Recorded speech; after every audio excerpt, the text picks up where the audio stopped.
ಸರ್ಕಾರ ಅದರಲ್ಲೂ CM DK Shivakumar ಹಠಕ್ಕೆ ಬಿದ್ದಿದ್ದಾರೆ. ರೈತರು ನಾಶವಾದರೂ ಟೌನ್ಶಿಪ್ ಬಿಡುವುದೇ ಇಲ್ಲ ಎಂದು.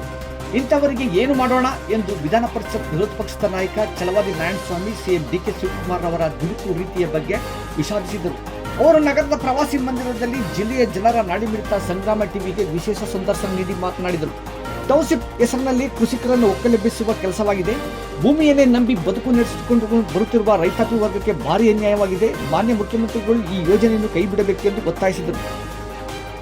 ಇದೇ ಸಂದರ್ಭದಲ್ಲಿ ಅನರ್ಹರ ಹೆಸರಿನಲ್ಲಿ 3 ಲಕ್ಷಕ್ಕೂ ಹೆಚ್ಚು ಗೃಹಲಕ್ಷ್ಮಿಯರನ್ನು ಕೈಬಿಡುತ್ತಿರುವ ಸರ್ಕಾರಕ್ಕೆ ಮತ ಹಾಕುವಾಗ ಗೃಹಲಕ್ಷ್ಮಿಯರಾಗಿದ್ದರು, ಈಗ ದೌರ್ಭಾಗ್ಯ ಲಕ್ಷ್ಮಿ ಆಗಿದ್ದಾರೆಯೇ ಎಂದು ಪ್ರಶ್ನಿಸಿದರು.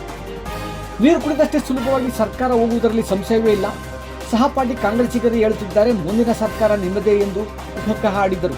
ಈ ಸಂದರ್ಭದಲ್ಲಿ ಜಿಲ್ಲಾ ಬಿಜೆಪಿ ಅಧ್ಯಕ್ಷ ಎಂಎನ್ ಆನಂದಸ್ವಾಮಿ, ತಾಲೂಕು ಜೆಡಿಎಸ್ ಅಧ್ಯಕ್ಷ ಗೋವಿಂದಳ್ಳಿ ನಾಗರಾಜು, ಮಾಜಿ ಅಧ್ಯಕ್ಷ ಉಲ್ವಾಡಿ ದೇವರಾಜು, ತಾಲೂಕು ಬಿಜೆಪಿ ಅಧ್ಯಕ್ಷ ಮಾಳಗಾಡ ರಾಜಪ್ಪ, ಮಾಜಿ ಅಧ್ಯಕ್ಷ ಜಯರಾಮ್, ನಗರ ಅಧ್ಯಕ್ಷ ಚೇತನ್, ಜಿಲ್ಲಾ ಖಜಾಂಚಿ ಸಂತೋಷ್, ಜಿಲ್ಲಾ ಒಬಿಸಿ ಅಧ್ಯಕ್ಷ ಮಧು, ಜಿಲ್ಲಾ ಎಸ್ಸಿ ಮೋರ್ಚಾ ಅಧ್ಯಕ್ಷ ಕಾಳಯ್ಯ, ಮಹಿಳಾ ಮೋರ್ಚಾ ಅಧ್ಯಕ್ಷ ಮಂಜುಳಾ ಚಿಕ್ಕಣ್ಣಯ್ಯ, ರಾಜ್ಯ ಸಮಿತಿ ಸದಸ್ಯ ಹೇಮಾವತಿ, ಮುಖಂಡರುಗಳಾದ ಮಂಗಳವಾರಪೇಟೆ ಕಿರಣ್ ಹಾಗೂ ಹಲವಾರು ಮಂದಿ ಹಾಜರಿದ್ದರು.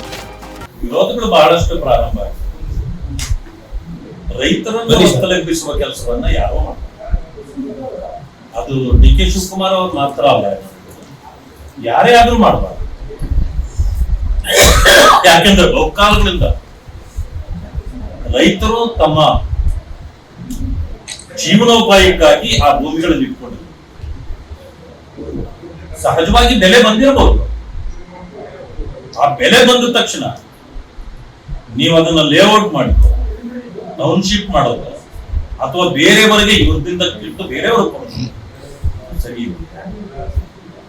ಬೆಂಗಳೂರು ಈ ರೀತಿ ಬೆಳಿಬಾರ್ದು. ನೀವು ಆಯಾ ಜಿಲ್ಲೆಗಳಲ್ಲೇ ಬೆಳೆಸಿ, ಸವಲತ್ತುಗಳು ಅಲ್ಲೇ ಸಿಗ್ತದೆ, ಜನ ಅಲ್ಲೇ ಬದುಕ್ತಾರೆ. ಎಲ್ಲವನ್ನೂ ನೀವು ಟೌನ್ಶಿಪ್ ಮಾಡಿ ಎಲ್ಲಾ ಕಡೆಯಿಂದ ಅಟ್ರಾಕ್ಟ್ ಮಾಡಿ ಬೆಂಗಳೂರಿನಲ್ಲಿ ಉಸಿರಾಡೋದು ಕೂಡ ಕಷ್ಟ ಆಗುತ್ತೆ. ಅದರಿಂದಾಗಿ ಮಾನ್ಯ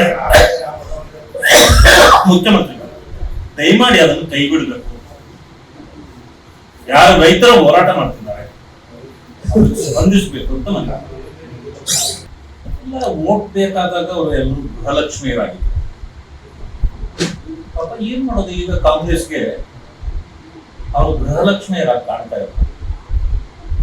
ಅವರು ದೌರ್ಭಾಗ್ಯ ಲಕ್ಷ್ಮಿಗಳಾಗಿ, ಯಾಕಂತಂದ್ರೆ ವೋಟ್ ಕೊಟ್ಟು ಆಗೋಯ್ತಲ್ಲ. ಇದು ಒಂದು ಕಾಂಗ್ರೆಸ್ಗೆ ಏನು ಅನಿಸಿಕೆ ಇದೆ, ಈ ಗ್ಯಾರಂಟಿಗಳ ಮೇಲೆನೆ ಮುಂದಿನ ಸಾರಿ ನಮ್ಮ ಸರ್ಕಾರ ಮಾಡಕ್ ಆಗೋದಿಲ್ಲ, ನಮ್ ಸರ್ಕಾರ ಬರೋದಿಲ್ಲ. ಹೆಂಗು ಬಿಜೆಪಿ ಸರ್ಕಾರ ಬರ್ತದೆ. ಅದರಿಂದಾಗಿ ಈಗ ನಾವು ಎಕ್ಸ್ಚೆಕರ್ ಹಣ ತೆಗೆದು ಅವ್ರಿಗೆಲ್ಲ ಕೊಟ್ಟು ನಾವ್ ಯಾಕೆ ಇದಾಗ್ಬೇಕು ಅಂತ ಹೇಳಿ ಈಗಾಗಲೇ ಅನೇಕರನ್ನ ಕೈ ಬಿಡ್ತಾ ಇದ್ದಾರೆ. ನಿನ್ನೆ ನಾವು ಪತ್ರಿಕೆಗಳಲ್ಲಿ ನೋಡಿ 3.5 ಲಕ್ಷ ಗೃಹಲಕ್ಷ್ಮಿಯರನ್ನ ಈಗಾಗಲೇ ಪಟ್ಟಿಯಿಂದ ತೆಗೆದಿದ್ದೀವಿ.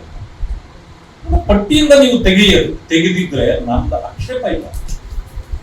ನಿಮಗೆ ಆಧಾರ ಏನು? ಸಮಿತಿ ಮಾಡಿದ್ರಾ? ಸರ್ವೆ ಮಾಡಿದ್ದೀರಾ? ಅವ್ರು ಅಲ್ಲಿ ಇದ್ದಾರಾ ಇಲ್ವಾ? ಅವರು ಈ 2000ಕ್ಕೆ ಯೋಗ್ಯರಿದ್ದಾರಾ ಇಲ್ವಾ?